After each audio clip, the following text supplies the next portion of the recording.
श्री सतगुरु महाराज की जय। मंगल मूर्ति सतगुरु मिल में सर्वाधार। मंगल में मंगल करण विनो बारंबार। इसको पढ़ा ना आपने। धन्य धन्य सदगुरु सुखद महिमा कही न जाय। जो कछु कहूँ तुमरी कृपा मोते कछु न बसाय। पुनश्च सब धरती कागज करूं लेखन सब बन राय। सात समुद्र की मसी करूं गुरु गुण लिखा न जाय। बोले प्रेम से श्री सद्गुरु महाराज की जय। अव्यक्त रूप से विराजमान श्री संत सद्गुरु महर्षि में परमहंस जी महाराज के श्री चरणों में कोटि कोटि नमन, कोटि कोटि नमन, कोटि कोटि नमन। अव्यक्त रूप से विराजमान संत सद्गुरु महर्षि संत सेवी परमहंस जी महाराज के श्री चरणों में कोटि कोटि नमन, कोटि कोटि नमन, कोटि कोटि नमन।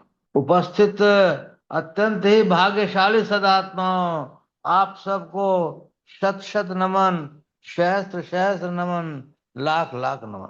बहुत ही सुंदर हो रहा है कि आप लोग जुट रहे हैं। मेरा मन प्रसन्नता से भर जाता है। जब द्रवहि दीन दयाल राघव साधु संगति पाए। जेहि दरस परस समागमादिक पाप राशि नसाइए।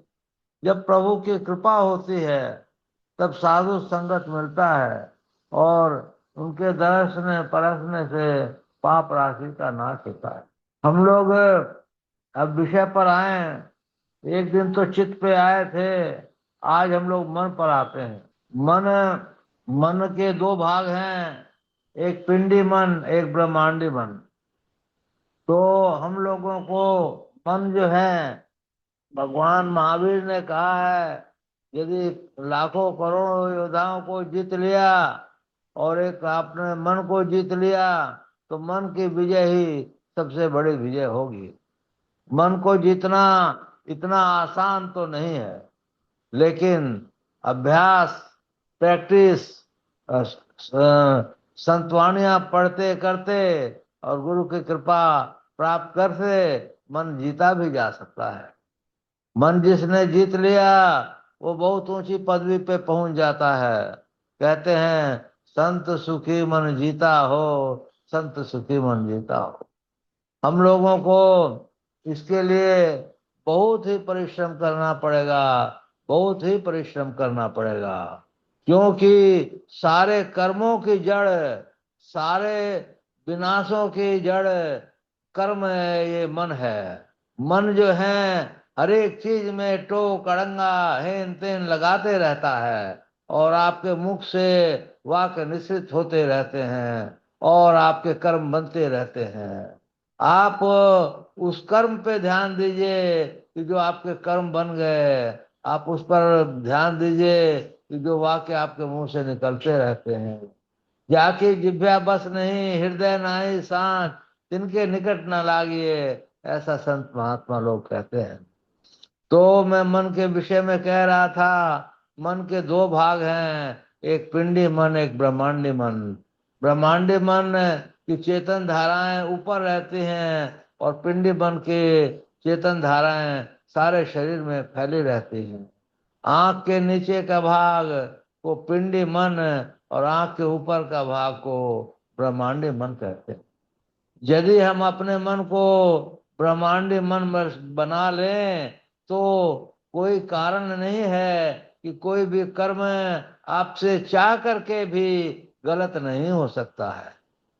ब्रह्मांडी मन बनाने के लिए आपको प्रथम काला दरसता है, वही फिर श्वेत होता है। तो बिंदु आपको नजर आएगा कभी न कभी। तो पहले काला बिंदु नजर आएगा, फिर वही सफेद हो जाएगा और सफेद होने के बाद भी स्वर्णमय बिंदु भी हो जाएगा, ऐसा संत महात्मा लोग कहते हैं। तो हम लोगों को उसके तरफ ध्यान देना चाहिए और संसार के चीजों को छोड़ देना चाहिए। छोड़ देना इस मामले में कि जितनी आवश्यकता भर है उतना तो करना चाहिए, आवश्यकता से अधिक की हमको जरूरत नहीं बनानी चाहिए। नहीं तो हम मोह रूपी जाल में फंस पड़ेंगे। माया ठगने क्यों न ना चमकावे, कबीरा तेरे हाथ न आवे, कबीरा तेरे हाथ न आवे। माया क्या है? हमारा सब स्वांग परिवार वो सार माया ही माया है। आप कर्तव्य अलग है और माया अलग है। माया का मतलब है उसके अंदर जो कहे वही आप कीजिए। आप अपना बुद्धि से काम नहीं ले सकते हैं तो वो माया है। इसी तरह से मन 10 5 ज्ञानेंद्रियां और 5 कर्मेंद्रियों को चलाता है। को रोकने के लिए आपकी विवेक बुद्धि होनी चाहिए। विवेक बुद्धि होगी तो मन अपनी मर्जी का काम नहीं कर सकता है। मन को हर एक काम के लिए बुद्धि से इजाजत लेनी पड़ती है, क्योंकि वही मालिक, असली मालिक है। परंतु जब तक आपकी विवेक बुद्धि नहीं रहती है तब तक मन जो है बुद्धि को पटिया लेता है और उसको जो है आज्ञा लेता है। और फिर अच्छा ठीक है बुद्धि कह देती है, तो इसका मतलब आपकी बुद्धि भी विवेक बुद्धि नहीं हुई। विवेक बुद्धि होगी तो कोई भी कर्म आपसे गलत हो ही नहीं सकता, क्योंकि मन चाह के भी गलत नहीं कर सकता। तो मन आपका मालिक नहीं है, मन आपका नौकर है। लेकिन मन हर एक आदमियों का मालिक बना रहता है और वही जो है नचाता रहता है, नचाता रहता है। एक छोटी सी कथा मैंने 2 3 दफे तो सुनाई है, आज फिर सुनाता हूँ। व्यास देव जी बहुत बड़े महात्मा थे। वो कोई कथा अपने शिष्य को लिखवा रहे थे। उन्होंने कहा कि इंद्रियां बड़ी बलवती होती हैं। तो शिष्य ने कहा, उसने इंद्रियां जीती हुई थी। शिष्य ने कहा इंद्रियां क्या बलवती होती है, इंद्रियां तो कुछ है ही नहीं है। तो फिर जो है व्यास देव जी ने वहीं पे कथा बंद कर दी। उन्होंने कहा अभी आज हम लोग घूम फिर लेते हैं, फिर कल से शुरुआत करेंगे, अभी बंद किया जाए। फिर घूमने के लिए निकल पड़े। तो वो जो है शिष्य भी घूमने के लिए निकल पड़ा। थोड़ी दूर जो है जाने के बाद एक जो है उसको कुटिया मिली। वह बारिश होने लगी थी, वो कुटिया में चला गया। अब स्थिति ऐसी बनती है कि एक स्त्री जो है वहां आई उधर तरफ और बारिश में भीग रही थी। उसके मन में साधु के संग तो रहता ही था, समुद्र भावना आई कि बेचारी भीग रही है तो इसको जो है आमंत्रित कर दो कि कुटिया में आ जाएगी। वो बोले कि आप चाहे तो कुटिया में आ सकते हैं, क्यों भीग रहे हैं। बोले कि देखिए हमको पुरुषों का संग उचित नहीं लगता, मैं तो बाहर ही ठीक हूँ। बोला मेरा कोई स्वार्थ नहीं है, आप चाहें तो आ सकती हैं, नहीं तो नहीं आ सकती हैं। मैं तो आप भीज रही हैं, शरीर खराब हो रहा है इसलिए आपको बोल रहा हूँ। फिर वो चले गए कुटिया के अंदर। अब इनका जो है इंद्रियों पर कंट्रोल नहीं रहा। इन्होंने कहा कि मैं आपसे शादी करना चाहता हूँ। वो स्त्री बोली कि आप शादी तो कर सकते हैं, लेकिन हमारे यहाँ एक नियम है। क्या नियम है? बोले कि देखिए यहाँ से शादी करने के लिए हम लोग को मंदिर जाना पड़ता है, माता पिता से आशीर्वाद लेना पड़ता है, फिर मंदिर जा कर कर करके हम लोग माल्यार्पण करते हैं और फिर जो है नीचे आ करके भगवान का आशीर्वाद लेते हैं, फिर माता पिता का आशीर्वाद लेते हैं। और उसमें भी एक शर्त है कि आपको घोड़ी बन करके चलना पड़ेगा और हम आपके ऊपर बैठेंगे, तभी जो है वो शादी का कार्यक्रम पूरा होगा। हमारे यहाँ की व्यवस्था ऐसी है, सदाचार सिस्टम ऐसा ही है। उसने सोचा ये जंगल है, कौन यहाँ देखता है करता है, 10 मिनट आधा घंटे की बात है, चलो घोड़ी बन जाएंगे। वो घोड़ी बन गया। घोड़ी बन गया तो वो जो है स्त्री उसके ऊपर चढ़ कर कर करके और मंदिर में पहुंचे। वहां व्यास देव जी खड़े हुए थे। उनको देखते ही उसके होश उड़ गए और उन्होंने सोचा, उनसे प्रणाम किया कि मेरे से गलती हुई, मेरे इंद्रियां कंट्रोल नहीं रही, मेरे से बहुत बड़ी गलती हुई, मुझे क्षमा करें। साष्टांग दंडवत कर करके वो अपने झोपड़ी में लौट गया। कहने का मतलब ये है कि समय देखती हैं कर्मेंद्रिया ज्ञानेंद्रिया और भटक जाती हैं। इसी तरह से आज के जमाने में आप देखते होंगे कि बहुत सो लोग जो धनाढ्य वर्ग के लोग हैं शराब पीते हैं, तो सिगरेट पीते हैं, तो खान पान शुद्ध नहीं रखते हैं, तो ऐसा वैसा करते हैं। उससे भी उनके मन के ऊपर प्रभाव पड़ता है जो ठीक नहीं होता है। तो शुद्ध भोजन करना भी जो है बहुत बड़ी आवश्यकता है। शुद्ध भोजन किसको कहते हैं? माने शाकाहारी भोजन होना चाहिए, पवित्र हाथों से बनते हुए होना चाहिए। माने जितनी भूख हो उतना ही खाना चाहिए, उसमें कोई भी अशुद्धता जो है नहीं होनी चाहिए।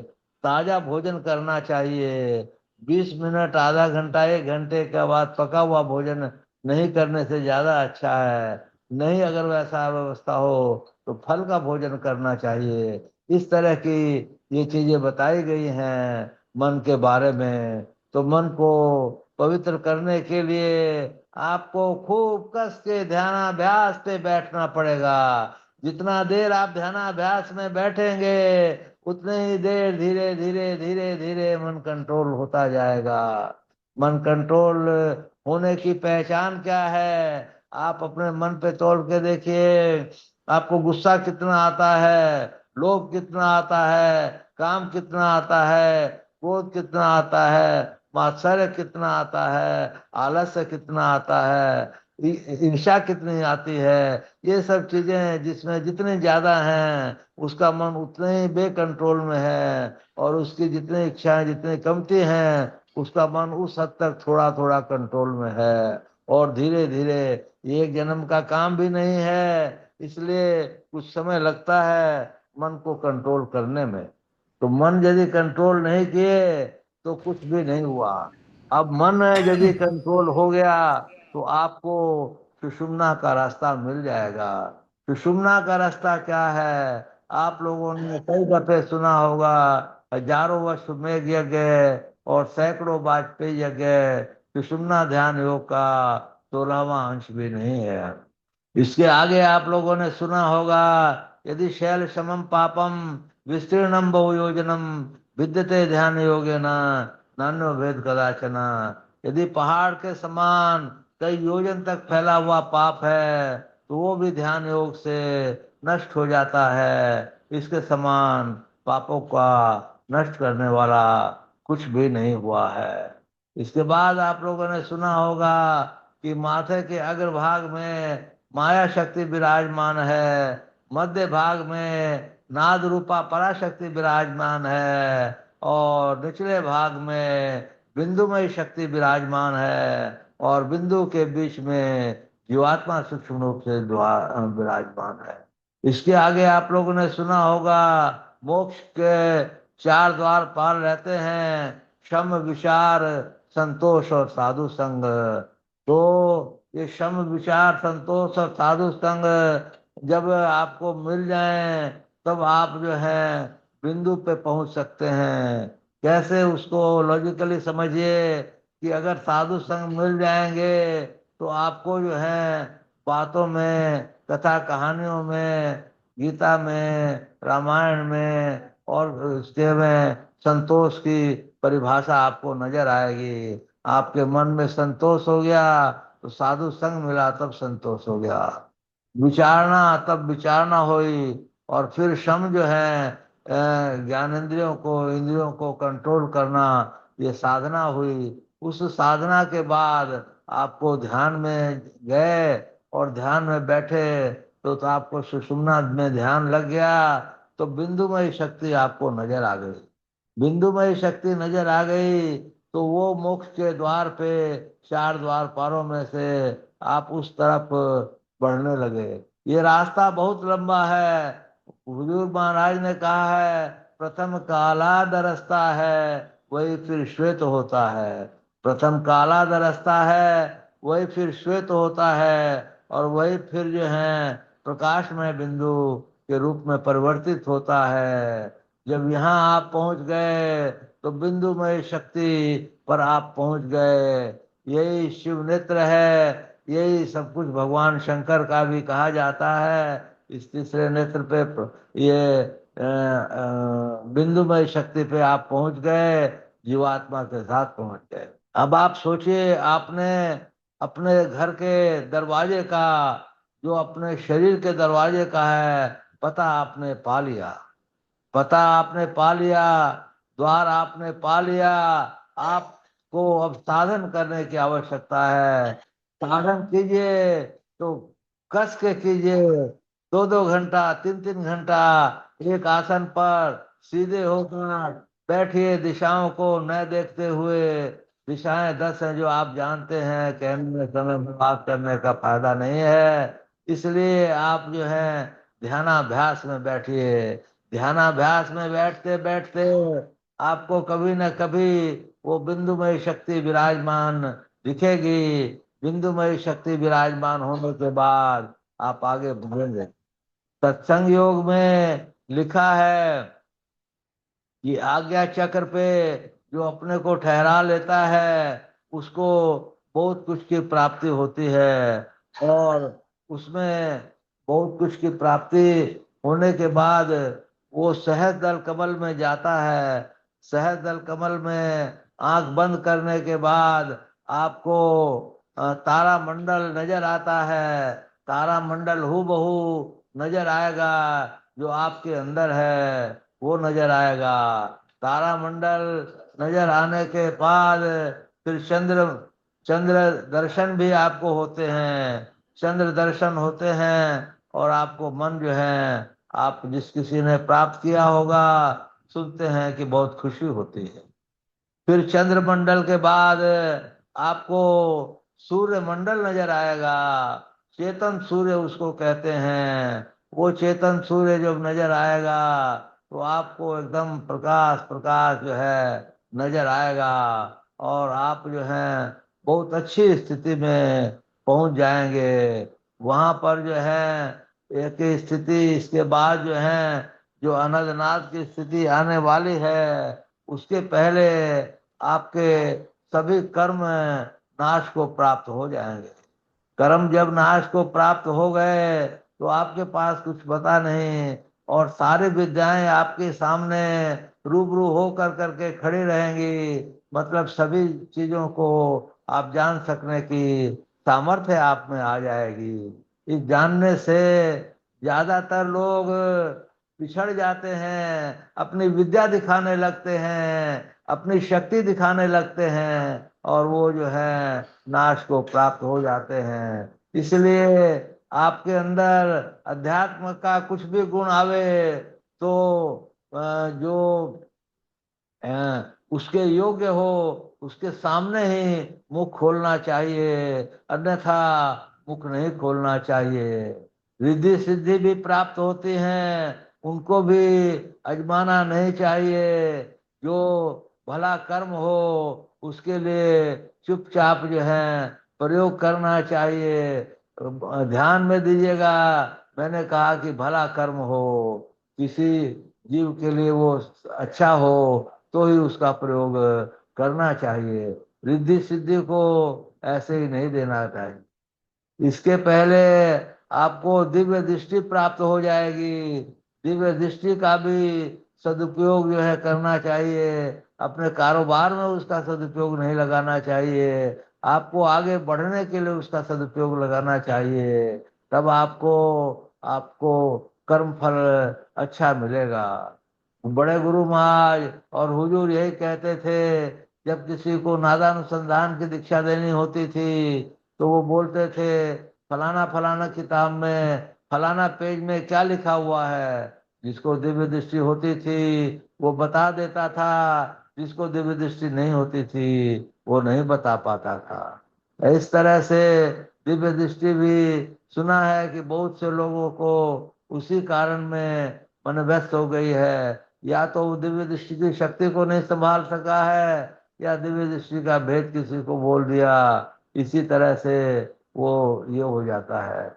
फिर अनंतनाथ की बात बताया। अनंतनाथ सुनने से मिठास ही मिठास भर जाता है। मन मस्त हुआ, मन मस्त हुआ। अब जो है क्या, उसको कोई चीज की चिंता नहीं रहती है। इसके बाद अनाहत नाथ होता है। अनाहत नाथ तो फिर सारे चिंताओं के जड़ को खत्म कर देता है, और वो ऐसी स्थिति में आ जाता है कि परम प्रभु सर्वेश्वर को देख सकता है, शीशे के तरह से उसको देख सकता है। चाहे तो वो संत बना रह सकता है, चाहे तो परम प्रभु सर्वेश्वर में मिल जाता है।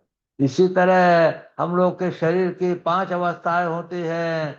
जागृत है, स्वप्न है, सुषुप्ति है, तुरीय है और तुरीयातीत है।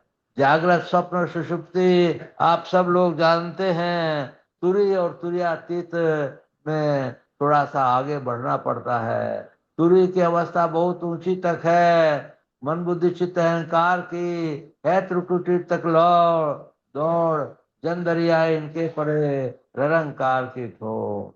उस तुरीय में आपको, त्रिपुटी भी उसको कहते हैं शायद, तो उसको, उसकी मन बुद्धि चित्त अहंकार की वहां तक दौड़ है, लेकिन मन बुद्धि चित्त और अहंकार चारों आपको परेशान नहीं कर सकते हैं। इस स्थिति में हम लोग को जरूर से जरूर पहुंचना चाहिए। इसके लिए बहुत संघर्ष करना होता है। इसके लिए सवेरे उठना है, नहाना धोना है, पूजा पाठ में विलीन हो जाना है, और आज नहीं तो कल, कल नहीं तो परसों परम प्रभु सर्वेश्वर आपको जरूर सुनेंगे, आपको उस रास्ते पर ले जाएंगे। वो तो चाहते हैं कि मेरे जीव जो है मनुष्य देह दी है, तो ये लोग जरूर जो है मोक्ष को प्राप्त करें। लेकिन हम लोग अभागे हैं कि संसार के चक्रव्यूह में फंसे रहते हैं।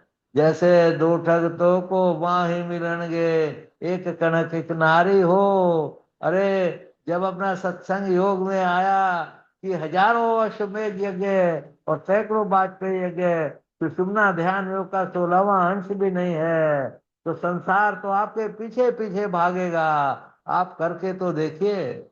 आप जब कर लेंगे तो आपको कितनी प्रसन्नता होगी, कितना मन मस्त होगा, कितने जो है माने चारों दिशाओं में आप देखिए सभी तरफ आपका राज है, और आपको क्या चाहिए। लेकिन ये पहुंचे हुए साधु संत कोई भी अपनी माया को नहीं बोलते, सब पूरा छिपाए हुए रहते हैं। एक दफे मैं ऋषिकेश गया हुआ था, तो हुजूर जो है ध्यान के समय टहलने के लिए जाने लगे।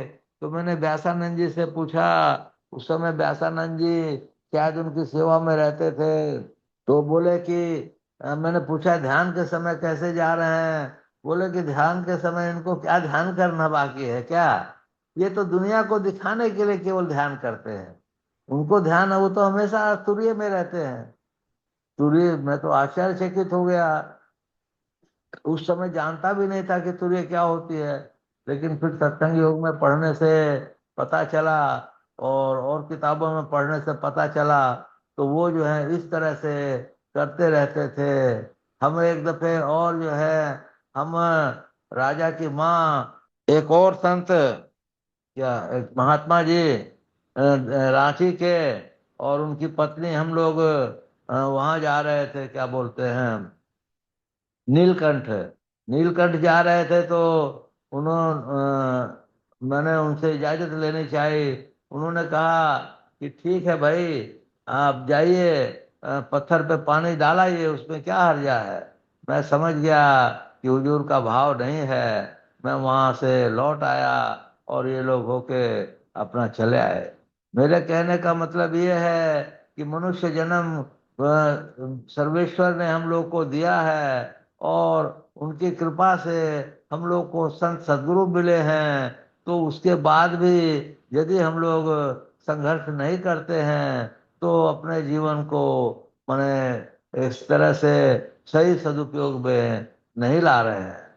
तो इसलिए मेरी विनम्र प्रार्थना है कि सही सदुपयोग में अपना जीवन लाएं और परम प्रभु सर्वेश्वर की प्राप्ति करने में ही अपना जीवन लगाएं। और कोई पात्र कुछ बोलना चाहते हैं, इसलिए मैं अपने प्रवचन को यही विराम देता हूँ। बोलिए प्रेम से श्री सद्गुरु महाराज की जय। कि हम लोगों को किसी की भी बुराई को नहीं देखना चाहिए, अपने कर्म को देखना चाहिए। दूसरा ये देखना चाहिए कि दिन भर में हमसे कोई कर्म हुए जो कि हमारे चित्त में लिखे जाएंगे। अगर नहीं हुए तो बहुत अच्छी बात है, अगर होते हैं तो बुरी बात है। श्री रामकृष्ण परमहंस जी बोलते हैं कि मन और मुख की एकता सच्ची साधना है। तो हम लोग जो मन में सोचें वही मुख से बोले तो ये भी एक सच्ची साधना होगी। तीसरा ये है कि हम लोग धीरे धीरे ये प्रयत्न जरूर करें कि 2 घंटा 3 घंटा ध्यानाभ्यास जरूर करें। उससे कमती में आपका पेट नहीं भरे तो ये समझ में आएगा कि आप जो हैं सही रास्ते पर चल रहे हैं। इसके बाद आप लोग शाम को सत्संग करते हैं, बहुत ही अच्छा लगता है। आपकी आंटी से कि वो सुनती रहती है जूम में, कहीं कहाँ जुड़े रहते हैं, कहीं कहाँ जुड़े रहते हैं, लेकिन सत्संग सुनते रहते हैं। 2 घंटे का समय उसमें व्यतीत करते रहते हैं, वो भी अच्छा है। 1.5 घंटा 1 घंटा जो भी है, इसी तरह से सत्संग में जुटे रहिए, ध्यान भजन करते रहिए। अब जो है मैं कल से अगर संभव हुआ सब लोग की सहमति बनी तो एक पाठ रामायण का और एक पाठ गीता का भी करने का प्रयत्न करूंगा, ताकि धीरे धीरे उसका प्रभाव लोगों पर फैले। बोलिए प्रेम से श्री सद्गुरु महाराज की जय।